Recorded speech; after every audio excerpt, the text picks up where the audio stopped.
Our story picks up with Marron and Piccolo standing face to face in the frozen cavern. Marron says flatly, "Piccolo, I know you're in there. Remember me? Krillin's daughter. You and Vegeta molded me. Don't make me waste time on this." Piccolo looks confused. He raises his hand, and the three gigantic demonic ice snakes grow more aggressive, their scales glistening with frost as they coil tighter. Marron presses on, voice like steel. "Listen up. Fighting you disgusts me, but to drag you back, I'll do it. No choice." Right then, Piccolo points at Marron. The three snakes lunge. She evades the first with a swift dodge, draws her sword, and charges the second, slicing its head off clean with a single precise stroke.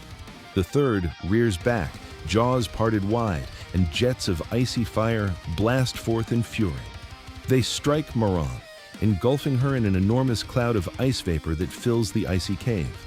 Seconds later, two Destructo Disks slice out of the vapor, severing the heads of the two remaining snakes in a spray of frozen ichor. Marron emerges from the mist, a huge ki aura engulfing her. She snarls, "Pathetic tricks. Won't work. Eat this." She unleashes a massive Galick Gun beam straight at Piccolo, obliterating the cave in a deafening explosion. Rubble flies as Piccolo is hurled out, crashing onto his back in the snow outside. The scene shifts to Pan in the vast valley where her battle with Dabura took place. She mutters, "That key. Marron, she's overdoing it. Move now." Pan blurs through the valley, blitzing toward Marron at top speed.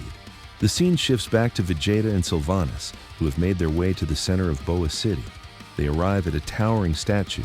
Sylvanas points and says calmly, "Vegeta, behold the statue." Vegeta's eyes widen. A statue of me? Sylvanas continues her story in a steady, introspective tone. During Earth's invasion by Leia and Nori, you, Trunks, and Broly waged war to shield Android 18, Tien, Krillin, and Yamcha, whom you commanded to seek out survivors. They preserved 2 million lives. Piccolo, meanwhile, forged tunnels within this mountain, the Mountain of Boa, drawing the people inward. You three then discovered a city assailed by forces and saved its million souls. Nori and Leia emerged from the shadows. You ordered Broly and Trunks to protect the innocent while you faced them alone. It was no contest. You compelled their retreat. Sensing immense Kai near the Mountain of Boa, you transmitted instantly and witnessed a cataclysmic blast hurtling toward Broly, Trunks, and the refugees. It is said Dulo struck first, though truth remains veiled. Vegeta gazes at the statue, arms crossed imperiously. And then? What transpired? Sylvanas answers without hesitation, her voice even. You placed yourself before that blast capable of unraveling universes, striving to turn it aside.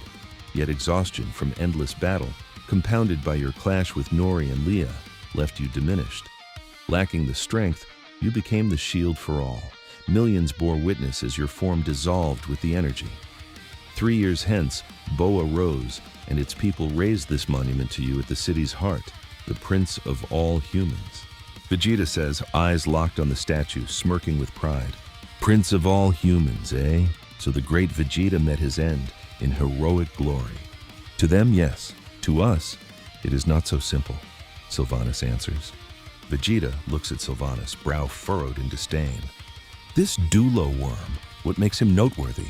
Is he a real power? No one except a few who joined the last stand saw him. Vegeta smirks arrogantly. The last stand? Speak plainly, woman. What is it? Sylvanas explains measuredly. It was the day you assaulted Crysto City. The day you truly perished. Vegeta fixes her with a serious glare. The day I truly died. How? Tell me everything. Sylvanas answers with quiet certainty. The blast was an illusion of death. You endured, retreating to Beerus's shattered planet for a year in solitude. Only Pan knew your shadow daughter, akin to Bulla. Her unparalleled espionage made her your eyes. You dispatched her to infiltrate Crysto City, gathering intelligence as you wove a strategy to eradicate Goku's heirs, isolating him and Mochi to restore equilibrium. Yet Zenith perceived all, akin to Zeno across her domains. She unveiled Pan and conjured phantoms of Bulma and Bulla. Pan returned, bearing the deception. Vegeta demands sharply, if Zenith wielded such omniscience, why hesitate? Why not strike me down instantly? Sylvanas offers a faint, knowing smirk. Because, Prince, your power defied swift annihilation. Goku surpassed angels. You eclipsed every god of destruction, a solitary pinnacle, rivaled only by the Grand Minister. Vegeta smirks triumphantly, as expected of me. Sylvanas continues evenly. Pan revealed Goku alone in Crysto. You rose, commanded her return to Boa, never again. Instant transmission cast her 1,000 miles from peril. She discerned your intent, to storm Crysto for Bulma and Bulla. As you departed, tears traced her path. Flight eluded her speed. She ran and in that moment became the multiverse's swiftest. She traversed to Boa in 3 minutes, a journey taxing me an hour of flying, though I rank among the fastest. There, she informed Broly, then commander. Broly, Piccolo, Krillin, Tien, Yamcha, Android 18, and Trunks hastened to your aid. Pan, Marron, and Oob guarded the city. They arrived amid ruin, too late, beholding you in resplendent form, embracing another. Vegeta snaps, embracing another? Who, my own daughter? Sylvanas continues, blood starting to pour down her cheeks from under her blindfold. They witnessed the embrace as your head severed from your body. Goku's blast then consigned your form to nothingness. Betrayal, from the blade of one close. Such is the folly of trust. Vegeta places a hand on Sylvanas' shoulder firmly. Blood from your eyes? Cease it. At least I fell to one worthy of my affection, a death befitting a prince. Sylvanas takes a seat on the side of the road, head between her legs as blood pours through her blindfold to the ground. She continues softly, Broly unraveled and struck with the others. None returned save Android 18 and Tien. Krillin and Yamcha fell to Dulo's vaporization. Piccolo. Oob has found him anew. Broly remains lost in shadow. You saw what happened to Trunks. The scene jumps back to Marron and Piccolo's battle. Piccolo lies on his back in the snow, bleeding from his mouth. Marron lands before him, electric energy blazing through the snow around her feet. That it? Done already? Piccolo laughs a deep demonic laughter as his body melts through the snow and reforms in front of her. She smirks. Round 2. Let's finish this filth. What follows is a brutal back-and-forth fight where neither gains a clear edge. Piccolo blasts Marron with rapid demonic ice key waves. She counters with sword slashes infused with her aura, shattering them mid-air. He regenerates an arm lost to her blade and counters with a point-blank special beam cannon, forcing her to flip away while grazing her side with frostbite. Marron retaliates with a spinning Destructo Disk barrage, which Piccolo dodges and deflects using elastic arm stretches, then grabs her mid-leap for a crushing bear hug that cracks her ribs.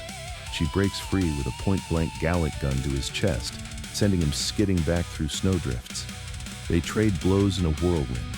Her sword clashes against his regenerating limbs in sparks of Kai and ice. His tail whips cracking her guard while she knees his jaw. Energy levels flare evenly, the valley trembling with each exchange, snow vaporizing into steam. No victor emerges as they circle, battered but unyielding. Out of nowhere, Marron takes her sword and slashes Piccolo's arms off. As she thinks the fight is over, a giant demonic ice snake appears behind her. She turns just as it spews a special beam cannon from its mouth. Out of nowhere, Tien jumps in between Marron and the beam that strikes him square in the middle of his chest. Tien falls into Marron's arms, blood dripping from his entire body and face. Marron's eyes crack open, turning pure white with no pupils. Veins pop across her skin as she lets off a primal scream, powering up and vaporizing everything around her in a shockwave of raw energy. Piccolo stands, having healed himself, but he can't believe the amount of energy Marron is letting off. As she rises to her feet, a light white purplish aura engulfs her. She looks at Piccolo, eyes white with no pupils, her sword in hand, now engulfed in destructive energy. Without a single word, with a single swipe of her sword, a huge slash engulfed in energy of destruction hurtles toward Piccolo, bending the space around it. Right then, and their Episode 8 of Dragon Ball Gods Among Us come to a close. What will become of Piccolo under Marron's wrathful assault? Will Pan arrive in time? How will Vegeta react to the full truth of his deaths, and what shadows linger over Brawly and Dulo? Smash that like button if you're hyped for more, subscribe for the full saga, and share with your squad. Next episode drops soon.